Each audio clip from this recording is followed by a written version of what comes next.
Hello అండి, welcome to Suman TV. నేను గీతాంజలి. ప్రస్తుతం నేను ఎక్కడున్నానో తెలుసా? హర్యానాలో ఉన్న మహర్షి మార్కండేశ్వర్ డీమ్డ్ యూనివర్సిటీలో 400 ఎకరాల అతిపెద్ద క్యాంపస్ అండి ఇది. ప్రత్యేకించి ఇక్కడ ఇంజనీరింగ్ అలాగే పారామెడికల్ కోర్సెస్ ఉంటాయి. అయితే నాకు ఇక్కడ అనిపించింది, ఇంత పెద్ద యూనివర్సిటీలో చదువుకుంటే, మరీ ముఖ్యంగా యూనివర్సిటీ పెద్దదనే విషయం కాదు, ఇది A++ అక్రిడేషన్తో ఉందని తెలిసింది. దాంతోపాటుగా యూజీసీ ద్వారా కేటగిరీ 1లో లిస్ట్ అయినటువంటి యూనివర్సిటీ. అంటే అటు ఫార్మసీ కాలేజెస్ ప్రకారంగా, మెడికల్ కాలేజెస్ ప్రకారంగా కావచ్చు, నార్మల్ కాలేజ్ ఇంటీరియర్ ప్రకారంగా మంచి ర్యాంకింగ్స్తో ఉందన్నమాట.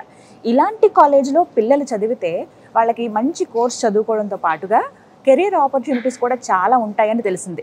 అందులోనూ ఈ యూనివర్సిటీలో చదివిన పిల్లలు మంచి ప్లేస్మెంట్స్తో సెటిల్ అయిన ఉన్నవాళ్ళు. సో ఇవన్నీ చూసిన తర్వాత నాకు అనిపించింది, మన తెలుగు విద్యార్థులకు ఎందుకు ఈ యూనివర్సిటీని సజెస్ట్ చేయకూడదు అని. సో నేను హైదరాబాద్ నుంచి హర్యానా రావడానికి రీజన్ అదే. యూనివర్సిటీ స్వయంగా నేను ఎక్స్పీరియన్స్ చేసి ఎలా ఉంది ఇక్కడ అని చెప్పాలనుకున్నాను. ఇంటర్ కంప్లీట్ చేసి ఇంజనీరింగ్లో జాయిన్ అవుదాం అనుకుంటున్నారు వారికి మహర్షి మార్కండేశ్వర్ యూనివర్సిటీలో ఎలాంటి కెరియర్ ఆపర్చునిటీస్ ఉన్నటువంటి కోర్సెస్ అందిస్తూ ఉన్నారు, ఎలా నేర్పిస్తూ ఉన్నారు, అందులో ప్రత్యేకించి ఇక్కడ ఇంక్యుబేషన్ సెంటర్స్ కూడా చాలా నెక్స్ట్ లెవెల్ ఉన్నాయని విన్నానండి. వాటన్నింటి గురించి మాట్లాడదాం.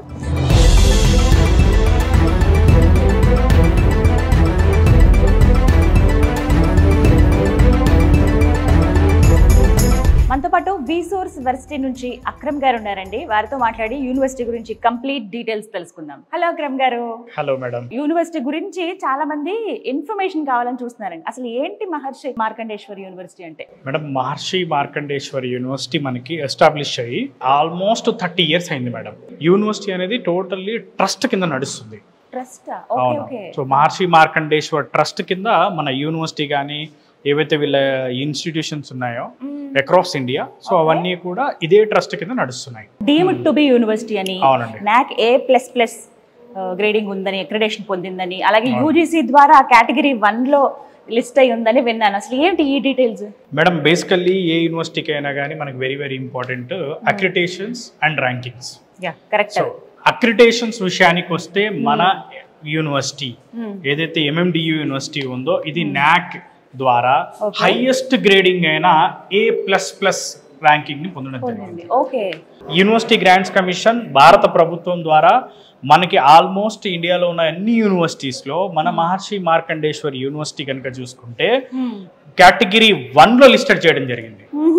అసలు ఏంటి కేటగిరీ 1 అంటే, వాళ్ళకున్న ఇన్ఫ్రాస్ట్రక్చర్ కానీ, ఫెసిలిటీస్ కానీ, ఫ్యాకల్టీ కానీ అన్నిటిని చూసుకొని ఆల్మోస్ట్ ఇండియాలో ఉన్న అన్ని యూనివర్సిటీస్ కి కేటగిరీస్ ఇవ్వడం జరిగింది. అందులో కనుక చూసుకుంటే ఒక 15 యూనివర్సిటీలకి మాత్రమే కేటగిరీ 1 ఇచ్చారు. ఆ 15 యూనివర్సిటీలో మన మహర్షి మార్కండేశ్వర్ యూనివర్సిటీ ఒకటి. మోర్ ఎవర్ స్టూడెంట్స్ పేరెంట్స్ గుర్తుపెట్టుకోవాల్సిన విషయం ఏంటంటే, ముఖ్యంగా యూనివర్సిటీలు చేరే టైంలో కంపల్సరీ NAC A++ ఉందా లేదా, లేదంటే NAC ద్వారా హైయెస్ట్ గ్రేడింగ్స్ ఉన్నాయా లేదా అనేది 1-2 సార్లు చూసుకోవాలి. ఫ్యాకల్టీ కానీ, ప్లేస్మెంట్స్ కానీ, ఇన్ఫ్రాస్ట్రక్చర్ కానీ, హాస్టల్స్ కానీ, ఫుడ్ కానీ, ఇంటర్నేషనల్ టైఅప్స్ కానీ ఇవన్నీ ఉన్నట్టు. అక్రమ్ గారు, మహర్షి మార్కండేశ్వర్ యూనివర్సిటీ ఇంకా ఎలాంటి ర్యాంకింగ్స్ ఉన్నాయండి?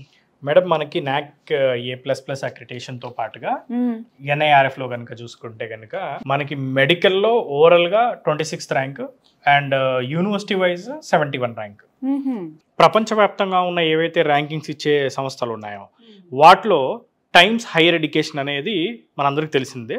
So times higher education ranking లో కూడా మన యూనివర్సిటీకి, మన MMDU యూనివర్సిటీకి 601 ర్యాంకింగ్ అనేది రావడం జరిగింది. సో దీంతో పాటు QS కూడా చాలా ప్రాచుర్యం చెందిన ర్యాంకింగ్ సంస్థ. సో QS ద్వారా కూడా చూసుకున్నా కానీ మనకి బెస్ట్ అవార్డ్ అనేది రావడం జరిగింది, ప్లాటినం అవార్డ్. అసోచామ్ కానివ్వండి, UGC కేటగిరీ 1 ఆల్రెడీ మనం మాట్లాడుకున్నాం. సో కేటగిరీ 1 కానివ్వండి, ఇలాంటి చాలా గ్రేడింగ్స్, అక్రిడేషన్స్, ర్యాంకింగ్స్ మన యూనివర్సిటీకి రావడం జరిగింది. ఓకే, అంటే ఇప్పుడు ఈ ర్యాంకింగ్స్ కానీ, NAC A++ అక్రిడేషన్ కానీ, వీటి వల్ల ఒక స్టూడెంట్కి యూజ్ ఏంటి? అసలు ఎందుకు ఇవన్నీ చూడాలి ఒక స్టూడెంట్ యూనివర్సిటీలో జాయిన్ అయ్యేటప్పుడు? ఇప్పుడు బేసికల్లీ మన దగ్గర ఎవరైతే తెలుగు స్టూడెంట్స్ ఉంటారో ఈ స్టూడెంట్స్ అందరికి మేజర్ వాళ్ళ కోరిక ఎలా ఉంటుందంటే, బీటెక్ అయిన వెంటనే ఫారిన్ కంట్రీస్కి వెళ్ళి MS చేద్దాం అనుకుంటారు. లైక్ US, UKనో, కెనడానో, ఆస్ట్రేలియానో ఇలా వెళ్ళి MS చేద్దామనే ఆలోచన అనేది. సో అట్లాంటి స్టూడెంట్స్ అందరూ కూడా ముఖ్యంగా గమనించాల్సిన విషయం, ఏంటి అంటే నాక్ A++ ఉన్న యూనివర్సిటీస్ లో కంప్లీట్ చేసుకున్న స్టూడెంట్స్ అందరి డిగ్రీ US UK కెనడా ఆస్ట్రేలియాలో యాక్సెప్ట్ అవుతాయి. వాళ్ళకి అడ్మిషన్స్ కూడా చాలా ఈజీగా వస్తాయి కంపారిటివ్లీ వేరే యూనివర్సిటీస్ తో. MNC కంపెనీస్ ఏవైనా తీసుకున్నా మనకి ఇన్ఫోసిస్ కానివ్వండి, లేకపోతే మైక్రోసాఫ్ట్ కానివ్వండి, లేకపోతే ప్రపంచవ్యాప్తంగా ఉన్న మల్టీనేషనల్ కంపెనీస్ ఏవైనా కానీ వాళ్ళ పాలసీస్ ఏంటి అంటే ఏదైనా యూనివర్సిటీకి ప్లేస్మెంట్ కి రావాలి అన్నప్పుడు వాళ్ళు తప్పకుండా చూసుకునేది నాక్ అక్రిడేషన్స్. సో నాక్ అక్రిడేషన్స్ లో హైయెస్ట్ గ్రేడింగ్ అనేది A++. సో కంపల్సరీ వాళ్ళు A++ ఉన్న హైయెస్ట్ గ్రేడింగ్ ఉన్న యూనివర్సిటీకి రావడానికి ఫస్ట్ ప్రిఫరెన్స్ ఇస్తారు. సో అందుకే ప్లేస్మెంట్స్ మన దగ్గర 100% ప్లేస్మెంట్స్ ఉన్నాయి. తెలుగు పిల్లలు ముఖ్యంగా అంటే కెరియర్ ఆపర్చునిటీస్ బాగా ఉండి వాళ్ళకి ఇంకా ఫ్యూచర్ లో సెటిల్ అవ్వగలిగేటువంటి కోర్సెస్ వాళ్ళు ఎంచుకుంటారండి. అవే సజెస్ట్ చేయాలి కూడా మనం. సో అందులో భాగంగా మహర్షి మార్కండేశ్వర్ యూనివర్సిటీలో అసలు ఇంజనీరింగ్ కోర్సెస్ ఏవేవి ఉన్నాయి? మహర్షి మార్కండేశ్వర్ యూనివర్సిటీ విషయానికి వస్తే కనుక మేజర్లీ కంప్యూటర్ సైన్స్ కి పారామెడికల్ కోర్సులన్నింటికి కూడా మన university care of address. So computer సైన్స్లో కనుక చూసుకుంటే బీటెక్ కంప్యూటర్ సైన్స్లో మన దగ్గర artificial intelligence, machine learning, data science, cloud technology, full stack development, so almost ఈ కోర్సెస్ అన్నీ ఉన్నాయి. ఈవెన్ దో ఈసీఈకి సంబంధించిన కోర్సెస్ కూడా ఉన్నాయి మన దగ్గర. సో ఇదే విధంగా ద మేజర్ ఇంపార్టెంట్ థింగ్ ఏంటి అంటే మన MMDU university national board of accreditation ద్వారా గుర్తింపు పొందిన యూనివర్సిటీ. AICTE ద్వారా గుర్తింపు పొందినవే కాకుండా ముఖ్యంగా చూసుకోవాల్సింది ఏంటి అంటే the major important thing limited seats. అంత మాట అన్నారేంటండి? మరి అందరికీ అవకాశం లేదా? నేను ఒక 3 సార్లు కాదు మేడం, 10 సార్లు చెప్తాను ఈ మాట. ఎన్ని ఉంటాయి మొత్తం సీట్స్? ఎలా? ఓన్లీ 660 సీట్లు మాత్రమే ఉంటాయి అన్ని డిపార్ట్మెంట్స్ బీటెక్ లో. ఇంజనీరింగ్ అంటే ఏంటి అంటే ఒక విధంగా చెప్పాలంటే థియరీతో పాటు ల్యాబ్స్ కానీ ప్రాక్టికల్స్ కానీ ఇంపార్టెంట్, దాంతో పాటు వాళ్ళకి ఇంటర్న్షిప్స్ ఇంపార్టెంట్, వాటికి చాలా అందించాల్సి ఉంటుంది ఈ రోజున కాంపిటేటివ్ జనరేషన్ కి. సో అట్లాంటిది అందించాలంటే ఫ్యాకల్టీ కూడా ఇంపార్టెంట్. PhD ఫ్యాకల్టీ లేకపోతే మనం చదువులు చెప్పలేము వాళ్ళకి. తక్కువ మంది పిల్లలు ఉంటే అంత ఎక్కువ నేర్చుకుంటారు.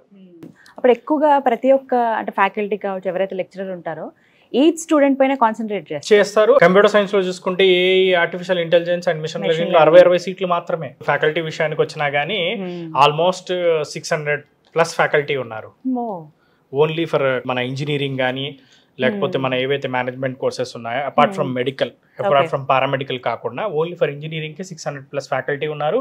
250+ PhDs ఉన్నారు. అందరూ కూడా 20 to 25 years experienced faculty. So ప్రతి 10 మందికి ఒకరు మెంటర్ గా కూడా ఉంటారు. సో మరి టీచింగ్ మెథడాలజీ ఖచ్చితంగా మాట్లాడుకోవాలి. క్లాస్ రూమ్స్ కానీ ఇవన్నీ ఎలా ఉంటాయండి? ఒక స్టూడెంట్ యొక్క భవిష్యత్తు నిర్ణయించేదే టీచింగ్ మెథడాలజీ కానీ, కరికులం కానీ, ఫ్యాకల్టీ కానీ వీళ్ళే నిర్ణయించేది. అప్స్కిల్లింగ్ ప్రోగ్రామ్ అనే ఒక ప్రోగ్రామ్ ని డిజైన్ చేయడం జరిగింది. సో అసలు ఏంటి అప్స్కిల్లింగ్ ప్రోగ్రామ్ అంటే బీటెక్ చేసిన విద్యార్థికి ఉండే ప్రధాన సమస్య ఏంటంటే ప్లేస్మెంట్, జాబ్. ఫస్ట్ అదే కదండి.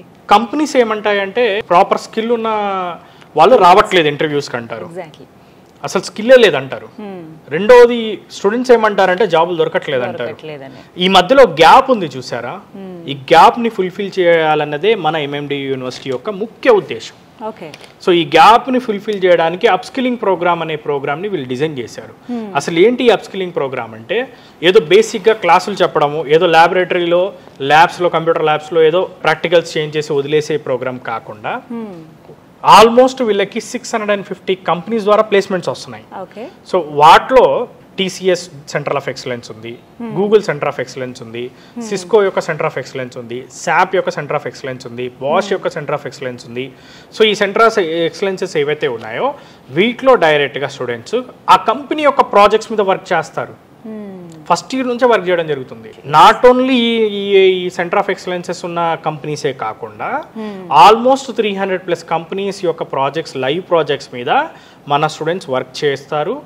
ఈవెన్ మన స్టూడెంట్స్ ఇంటర్న్షిప్స్ కూడా చేస్తారు ఆ కంపెనీస్లో. ఇంటర్న్షిప్ చేయడం వల్ల వాళ్ళు ఇండస్ట్రీ రెడీగా బీటెక్ అయిపోయే లోపు బయటకు వస్తారు. ఇంకా పర్టికులర్గా టీచింగ్ చూసుకుంటే ప్రతి ఒక్క 10 మెంబర్ స్టూడెంట్స్కి ఒక మెంటర్ ఉంటారు, ఫ్యాకల్టీ. సో వీళ్ళు ఏం చేస్తారంటే స్టూడెంట్ ప్రాజెక్ట్ కరెక్ట్గా చేస్తున్నాడా లేదా, ఇంటర్న్షిప్లో పర్ఫార్మెన్స్ ఎలా ఉంది, దాంతోపాటు క్లాస్ రూమ్లో ఏదైతే ఎగ్జామ్స్ వీళ్ళు బేసిక్ ఎగ్జామ్స్ పెడతారో వీక్లీ కానివ్వండి, మిడ్ ఎగ్జామ్స్ కానివ్వండి, వాటిలో పర్సంటేజెస్ ఎలా వస్తున్నాయి. సో ల్యాబ్లో అతని యొక్క పర్ఫార్మెన్స్ ఎలా ఉంది, ఇవన్నిటిని ట్రాక్ చేసి ఎప్పటికప్పుడు అతని స్కిల్ని ఎన్హాన్స్ చేస్తారు. సో ఈ టైప్ ఆఫ్ ఎకోసిస్టమ్ని మన యూనివర్సిటీ బిల్డ్ చేసింది. ఎకోసిస్టమ్తో పాటు ఏదైతే ఎకోసిస్టమ్ని మనం బిల్డ్ చేసామో ఈ ఎకోసిస్టమ్ని ఓన్లీ ఎడ్యుకేషన్ ఒకటే కాదు, first year, second year, third year, fourth year, so 4 years ఉన్నాయి మనకి. ఈ 4 yearsలో ఫస్ట్ ఇయర్లో వాళ్ళకి డైరెక్ట్గా కోడింగ్ రాయడం కానీ, బేసిక్గా ఫ్రంట్ ఎండ్ కానీ లేకపోతే బ్యాక్ ఎండ్ డెవలప్ చేయడం కానీ, second year, third year, fourth year అయ్యేసరికి కోడింగ్ ఒక అప్లికేషన్ డెవలప్ చేసే విధంగా థర్డ్ ఇయర్ లోపే మనం ఒక అప్లికేషన్ డెవలప్ చేసే విధంగా స్టూడెంట్ని రెడీ చేస్తాం. సో అది మనకి main important. So industry ready అయ్యే ఎకోసిస్టమ్ని మనం బిల్డ్ చేసాం కాబట్టి మనకి NAAC A++ రావడము, NIRFలో మనం మంచి ర్యాంకింగ్ పొందడము, టైమ్స్ ద్వారా హైయర్ ఎడ్యుకేషన్ ర్యాంకింగ్స్ ద్వారా 601 ర్యాంకింగ్ రావడము, ప్లస్ దాంతోపాటు ప్రతి ఒక్క స్టూడెంట్కి ప్లేస్మెంట్స్ రావడం జరిగింది. ప్లస్ క్లాస్ రూమ్స్ కూడా, ఎడ్యుకేషన్ కూడా చూసుకుంటే ఎలా ఉంటుందంటే టోటల్గా స్మార్ట్ క్లాస్ రూమ్స్ ఉన్నాయి. సో స్మార్ట్ క్లాస్ రూమ్స్ లోనే వాళ్ళు డైరెక్ట్గా టీచింగ్ చెప్తారు, విజువలైజ్డ్ ప్యాటర్న్లో చెప్తారు. ఎందుకంటే స్టూడెంట్స్కి కొంతమందికి ఏంటంటే ఇప్పుడు మనం చూస్తూ ఉంటాం, కొంతమంది స్టూడెంట్స్ డైరెక్ట్గా బోర్డు మీద చాక్పిస్తూ చెప్పగానే గుర్తుపెట్టుకుంటా ఉంటారు. కొంతమంది స్టూడెంట్స్కి ఏంటంటే విజువల్గా ఈజీగా చూస్తేనే గుర్తుంటుంది. సో అందుకే విజువలైజ్డ్గా చూపించాలి కాబట్టి స్మార్ట్ క్లాస్ రూమ్స్ని డిజైన్ చేయడం జరిగింది. దాని తర్వాత సేమ్ డే ప్రాక్టికల్స్ జరుగుతాయి. అదేవిధంగా సేమ్ ప్రతిరోజు కూడా ఒక లైవ్ ప్రాజెక్ట్ మీద మన స్టూడెంట్స్ వర్క్ చేస్తూ ఉంటారు. ఎవ్రీడే సెమిస్టర్ పాటు, ఒక సెమిస్టర్ అని కాదు, బీటెక్ ఉన్న మొత్తం 4 ఏళ్ళ పాటు లైవ్ ప్రాజెక్ట్స్ మీద వర్కౌట్ చేస్తూ ఉంటారు. సో ఇక్కడ థియరీ అయిపోతుంది, ల్యాబ్లో ప్రాక్టికల్ అవుతుంది, లైవ్ ప్రాజెక్ట్లో ఎక్స్పీరియన్స్ వస్తుంది. అండ్ అలాగే ప్లేస్మెంట్స్ గురించి డెఫినెట్గా మాట్లాడాలండి. నేను యూనివర్సిటీ గురించి సెర్చ్ చేసినప్పుడు 400 acres పెద్ద యూనివర్సిటీ ఇది, మంచి ఫెసిలిటీస్ ఉన్నాయి, మంచి ప్లేస్మెంట్స్ అని విన్నప్పుడు ఎలాంటి ప్లేస్మెంట్స్ పొందారు? సో ప్లేస్మెంట్స్ విషయానికి వస్తే 100% ప్లేస్మెంట్స్తో రికార్డ్ ప్లేస్మెంట్స్ని మనం లాస్ట్ ఇయర్ పొందడం జరిగింది మేడం. ఆల్మోస్ట్ హైయెస్ట్ ప్యాకేజ్ కనుక చూసుకుంటే 46 lakhs అనేది హైయెస్ట్ ప్యాకేజ్. ఆన్ యావరేజ్గా చూసుకుంటే కనుక 25 lakhs అనేది ఆన్ యావరేజ్ ప్యాకేజ్ రావడం జరిగింది. లీస్ట్ ప్యాకేజ్, మినిమం ప్యాకేజ్ కనుక చూసుకుంటే 10 lakhs అనేది మినిమం ప్యాకేజ్ రావడం జరిగింది. సో ఇందులో కనుక చూసుకుంటే కంపెనీలు కూడా 650 కంపెనీస్ ప్లేస్మెంట్స్కి రావడం జరిగింది మేడం లాస్ట్ ఇయర్. సో మన దగ్గర చదువుకున్న స్టూడెంట్స్, దాదాపు స్టూడెంట్స్ ప్రతి ఒక్కరికి కూడా అట్లీస్ట్ 2 లేదంటే 3 ఆఫర్లు పొందారు. ఎందుకు ఈ స్థాయిలో ప్లేస్మెంట్స్ వచ్చాయి అంటే అప్ స్కిల్లింగ్ ప్రోగ్రామ్ చేయడము, ఈవెన్ దో వాళ్ళకి మనం ఇక్కడ సెంటర్ ఆఫ్ ఎక్సలెన్స్ని ఏర్పాటు చేసి సెంటర్ ఆఫ్ ఎక్సలెన్స్లో వాళ్ళకి లైవ్ ప్రాజెక్ట్స్ చేసే విధంగా మనం స్టూడెంట్స్ని ట్రైన్ చేయడము, live projects even centre of ఎక్సలెన్స్లోనే కాకుండా బయట ప్రైవేట్ కంపెనీస్, MNC కంపెనీస్ ఏవైతే ఉన్నాయో, మల్టీనేషనల్ కంపెనీస్ యొక్క ప్రాజెక్ట్స్ని కూడా వీళ్ళు ఇక్కడ లైవ్గా ఇక్కడే ఉండి ఆ ప్రాజెక్ట్స్ మీద వర్కౌట్ చేయడము, ఆ ప్రాజెక్ట్స్ని కంప్లీట్ చేయడము తో పాటు వాళ్ళు ఒక 3 to 4 years ఎక్స్పీరియన్స్ ఉన్న ఒక ఎంప్లాయీ లాగా ఆ ఎక్స్పీరియన్స్ని పొందడం. సో ఇవన్నీ ఉండడం వల్ల ఏంటంటే కంపెనీస్ కూడా మన స్టూడెంట్స్కి ప్లేస్మెంట్స్ ఇవ్వడానికి చాలా ఇంట్రెస్టెడ్గా ఉన్నాయి. ప్లేస్మెంట్లో బాగా పర్ఫామ్ చేసే విధంగా వీళ్ళకి ప్రతి స్టూడెంట్ ఎవరైతే ఉన్నారో వాళ్ళందరికీ మన ప్లేస్మెంట్ డిపార్ట్మెంట్ ఏదైతే ఉందో ఆ ప్లేస్మెంట్ డిపార్ట్మెంట్ సాఫ్ట్ స్కిల్స్ కానీ, ఇప్పుడు ప్లేస్మెంట్ ఎగ్జామ్స్ ఉంటాయి, సో దాని ఎగ్జామ్ సంబంధించిన ప్రిపరేషన్ కానీ, communication skills, even practical skills, even though వాళ్ళకి కంప్యూటర్ సంబంధించి ఫర్ ఎగ్జాంపుల్ ఏదైనా పర్టికులర్గా SAP కానీ, లేకపోతే ఆర్టిఫిషియల్ ఇంటెలిజెన్స్ కానీ, డేటా సైన్స్ కానీ, లేకపోతే దేని సైడ్ వెళ్దాం అనుకుంటున్నారు, సో ఏ జాబ్ సైడ్ వెళ్దాం అనుకుంటున్నారో చూసుకొని దానికి సంబంధించి వాళ్ళు ఎక్స్పర్ట్ అయ్యే విధంగా ప్లేస్మెంట్ డిపార్ట్మెంట్ అనేది వాళ్ళకి ట్రైన్ చేయడం జరుగుతుంది, వాళ్ళకి గైడెన్స్ ఇవ్వడం జరుగుతుంది. అదేవిధంగా ఫ్యాకల్టీ కూడా ఉంటారు వాళ్ళకి గైడ్ చేయడానికి. కంపెనీలకు కావాల్సిన స్కిల్స్తో మన యూనివర్సిటీలో స్టూడెంట్స్ థర్డ్ ఇయర్ కంప్లీట్ అయ్యేంత వరకు రెడీ అవుతారు, ఇండస్ట్రీ రెడీ అవుతారు అనమాట. సో అందుకే మనకి ప్లేస్మెంట్స్ ఎంత బాగా వస్తున్నాయి, అందుకే NAAC A++ వచ్చింది. NAAC A++ కూడా ప్లేస్మెంట్స్ రావడంలో చాలా కీ రోల్. ఎందుకంటే MNC కంపెనీస్, ఇండియాలో ఉన్న కంపెనీస్, ఫారెన్ కంపెనీస్ అన్నీ కూడా ప్లేస్మెంట్స్కి రావాలంటే వాళ్ళు చూసుకునేది NAAC అక్రిడిటేషన్ మాత్రమే. NAAC A++ ఉందా, డెఫినెట్లీ ఆ యూనివర్సిటీస్కి ప్లేస్మెంట్స్ బ్రహ్మాండంగా వస్తాయి. మన ఆంధ్ర తెలంగాణలో చూసుకున్న NAAC A++ ఉన్న యూనివర్సిటీలో అసలు చాలా తక్కువ, 1-2 మించి లేవు. సో అది కూడా లక్షల రూపాయలు స్పెండ్ చేయాల్సిన పరిస్థితి. అలాంటిది ఇక్కడ రీజనబుల్గా వెచ్చించగలిగే దానిలోనే అతి తక్కువ బడ్జెట్లో ఎడ్యుకేషన్ లోన్తో ప్రశాంతంగా చదువుకోవచ్చు. చాలా రకాల ఫెసిలిటీస్ అయితే ఇక్కడ అందిస్తున్నారు. ఇంతకు ముందు అన్నట్లుగా A++ అక్రిడేషన్ ఉంది, ర్యాంకింగ్స్ కానీ ఇక్కడ ఉన్న ఇన్ఫ్రాస్ట్రక్చర్ కానీ స్టూడెంట్స్కి అందించేటువంటి ఫెసిలిటీస్ అన్నీ దృష్టిలో పెట్టుకుని ఫీజు గురించి చాలామంది పేరెంట్స్ ఆలోచిస్తారండి. అమ్మో ఎక్కువ ఫీజు ఉంటుందేమో, అసలు బేర్ చేయగలమా లేదా, పిల్లల్ని ఎక్కడి నుంచి అక్కడికి పంపగలమా లేదా, అంటే ఫీజు హాస్టల్ ఫీజు అని చెప్పి మళ్ళీ ఫుడ్ అని ఇవన్నీ అవుతాయి కదా, ఎక్కువ అవుతుంది అనేది చాలామంది ఆలోచన. ఏమైనా లోన్ ఫెసిలిటీలు ఉంటాయా, వీటి గురించి చెప్పండి. మనకి బీటెక్ కంప్యూటర్ సైన్స్ సంబంధించి ఫీజెస్ కనుక చూసుకుంటే only 9.5 lakhs including hostel food అన్నీ కలుపుకొని, కాలేజ్ ఫీజుతో సహా కాలేజ్ ఫీజు అన్నీ కలుపుకొని 9.5 lakhs కంప్లీట్ చేసుకోవచ్చు. టోటల్ 4 yearsకి. దాంట్లో టోటల్గా ఇన్స్టాల్మెంట్ వైజ్ కట్టుకోవచ్చు. బేసికల్లీ ఇండియాలోనే NAC A++ ఉన్న యూనివర్సిటీస్లో లోయెస్ట్ ఫీజు ఉన్న యూనివర్సిటీ మనదే. అదే కదండి, ఇన్ని ఫెసిలిటీస్ ఇస్తూ కూడా మీరు 9.5 కోట్ చేస్తారు. ఎందుకంటే మన యూనివర్సిటీ వచ్చేసరికి ఏంటంటే ట్రస్ట్ కింద నడుస్తుంది. ఓకే. సో మహర్షి మార్కండేశ్వర ట్రస్ట్ ఏదైతే ఉందో దాని కింద నడుస్తుంది కాబట్టి ఫీజు అనేది వెరీ రీజనబుల్, వెరీ లో బడ్జెట్లో ఫీజు అనేది ఇక్కడ అవైలబుల్లో ఉంది. ఫీజు విషయంలో కూడా చూసుకుంటే స్టూడెంట్ ఒక్క రూపాయి కూడా కట్టాల్సిన పని లేదు. పూర్తిగా ఎడ్యుకేషన్ లోన్ ద్వారానే చదువుకోవచ్చు. రూపాయి కూడా పేరెంట్ కానీ స్టూడెంట్ కానీ కట్టాల్సిన అవసరమే లేదు. కాలేజ్ ఫీజు కానివ్వండి, అకామిడేషన్ ఎక్స్పెన్సెస్ కానివ్వండి, ఫుడ్ ఎక్స్పెన్సెస్ కానివ్వండి, ఈవెన్ బుక్స్ ల్యాప్టాప్ అయ్యే డబ్బులు కూడా లోన్ ద్వారానే వచ్చేస్తుంది. ఓకే. 25 నేషనలైజ్డ్ బ్యాంక్స్ అండ్ NBFCస్తో మనం టైఅప్ అయి ఉన్నాం. ఫస్ట్ సెమిస్టర్ నుంచి లాస్ట్ సెమిస్టర్ వరకు యూనివర్సిటీకే ట్రాన్స్ఫర్ అయిపోతుంది లోన్ ద్వారానే. అది కూడా ఎలాంటి ప్రాపర్టీ లేకుండానే, కొలెటరల్ ఫ్రీ, కొలెటరల్ ఎలాంటిది అవసరం లేదు. అండ్ రీపేమెంట్ కూడా ఎడ్యుకేషన్ అయిన తర్వాతే, ఆఫ్టర్ 4 years. ఆఫ్టర్ 4 years చక్కగా ఈ లోపే మంచి జాబ్ సంపాదించుకుంటే వాళ్ళంతట వాళ్ళే, పేరెంట్స్ మీద బర్డెన్ పడకుండా వాళ్ళే పే మేడం. లోన్ తీర్చుకునే రెస్పాన్సిబిలిటీ కూడా స్టూడెంట్దే. ఎందుకంటే స్టూడెంట్కి ఆ రెస్పాన్సిబిలిటీ ఇవ్వాలి. ఇచ్చినప్పుడే వాళ్ళు కాన్సన్ట్రేటెడ్గా చదువుకుంటారు. ఫైనల్లీ ఎదురు చూసేది అడ్మిషన్ ప్రాసెస్ స్టార్ట్ అయ్యాయా ఆల్రెడీ? ఎలా అండి ప్రాసెస్ ఏంటి, ఎవరి ద్వారా సంప్రదించవచ్చు, డైరెక్ట్గా వచ్చేయచ్చా, ఈ డీటెయిల్స్ చెప్పండి. Madam seats very limited seats. So very limited seats కాబట్టి ఎంత త్వరగా కుదిరితే అంత త్వరగా ఆన్లైన్లో అయితే ఆన్లైన్లో, లేకపోతే మా బ్రాంచ్ ఆఫీసెస్ హైదరాబాద్లో ఉన్న దిల్సుఖ్ నగర్, అమీర్పేట్, కూకట్పల్లి, లేకపోతే ఏదైనా ఆంధ్రాలో ఉన్న విజయవాడ కానివ్వండి, విశాఖపట్నం కానివ్వండి, తిరుపతి కానివ్వండి, అనంతపూర్ కానివ్వండి, విజిట్ అయ్యి ఇన్ఫర్మేషన్ తీసుకోవచ్చు. దాంతోపాటు ఇంకా బెస్ట్ థింగ్ ఏంటంటే క్యాంపస్ విజిట్ అయితే ఇంకా best.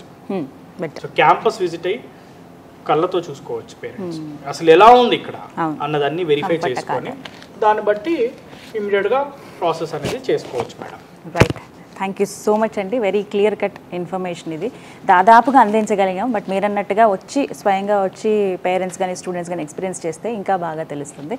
Thank you so much అండి. సో చూసారు కదండి, హర్యానా ముల్లానాలో ఉన్నటువంటి మహర్షి మార్కండేశ్వర్ యూనివర్సిటీ. ఇది ఒక డీమ్డ్ యూనివర్సిటీ. ఇప్పటివరకు ఒక యూనివర్సిటీని సెలెక్ట్ చేసుకునేటప్పుడు మనం తీసుకోవాల్సిన జాగ్రత్తలు ఏంటి, ఎలాంటిది సెలెక్ట్ చేసుకోవాలి, దాంతోపాటుగా సెలెక్ట్ చేసుకున్న తర్వాత అక్కడ ఉండే కోర్సెస్ మనకి ఎంత కన్వీనియంట్గా ఉంటాయి, కెరియర్ ఆపర్చునిటీస్ ఎలా ఉంటాయి అనేవి తెలుసుకున్నారు కదా. వినదాని ప్రకారంగా చూస్తే యూనివర్సిటీలో ది బెస్ట్ 100% ప్లేస్మెంట్తో పాటుగా మంచి ల్యాబ్స్ ఉన్నాయి, మంచి ఫ్యాకల్టీ ఉన్నారు. ఇక్కడ బోధించే విధానం కానీ, ఇక్కడ చుట్టూ ఉండే వాతావరణం కానీ అన్నీ చాలా స్టూడెంట్ ఫ్రెండ్లీ అని చెప్పుకోవచ్చండి.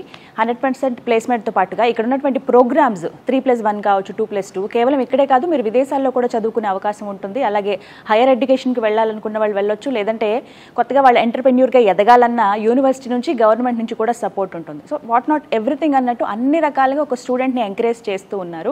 తెలుగు వాళ్ళకి మరీ ముఖ్యంగా ఉపయోగపడుతుందని ఈ వీడియో చేయటం అండి. సిరీస్ ఆఫ్ వీడియోస్తో మీ ముందుకు వస్తున్నాం. అందులో భాగంగా యూనివర్సిటీ గురించి కంప్లీట్గా వివరించే ప్రయత్నం చేశాము. ఇంకా సందేహాలు ఉన్నాయంటే కనుక చక్కగా ఎవరైతే ఇంజనీరింగ్లో జాయిన్ అవుదాం అనుకున్న పిల్లలు ఉన్నారో మీ పేరెంట్స్ని తీసుకుని ఒకసారి హర్యానా రండి. ఇక్కడికి వచ్చి యూనివర్సిటీని ఒకసారి విజిట్ చేస్తే మీకు ఇంకా క్లారిటీ వస్తుంది. అడ్మిషన్ మీరు వెంటనే ఇక్కడే తీసుకోవచ్చు, లేదంటే కనుక విసోర్స్ వర్సిటీ ద్వారా కూడా మీరు అడ్మిషన్స్ పొందవచ్చు. ఆంధ్రప్రదేశ్, తెలంగాణలో వీరికి సంబంధించిన బ్రాంచెస్, వారి అడ్రస్, అలాగే ఫోన్ నెంబర్స్ నేను స్క్రీన్ పైన డిస్ప్లే చేస్తాను. కాల్ చేసి డీటెయిల్స్ కనుక్కోండి. డైరెక్ట్గా అక్కడనే అడ్మిషన్ తీసుకోండి. విజిట్ చేసి యూనివర్సిటీని తీసుకుంటే ఇంకా మీరు లైవ్లో ఎక్స్పీరియన్స్ చేసిన వాళ్ళు అవుతారు. ఇంకా లేట్ ఎందుకు, స్క్రీన్ మీద కనబడుతున్న నెంబర్స్కి కాల్ చేసి డీటెయిల్స్ కనుక్కోండి.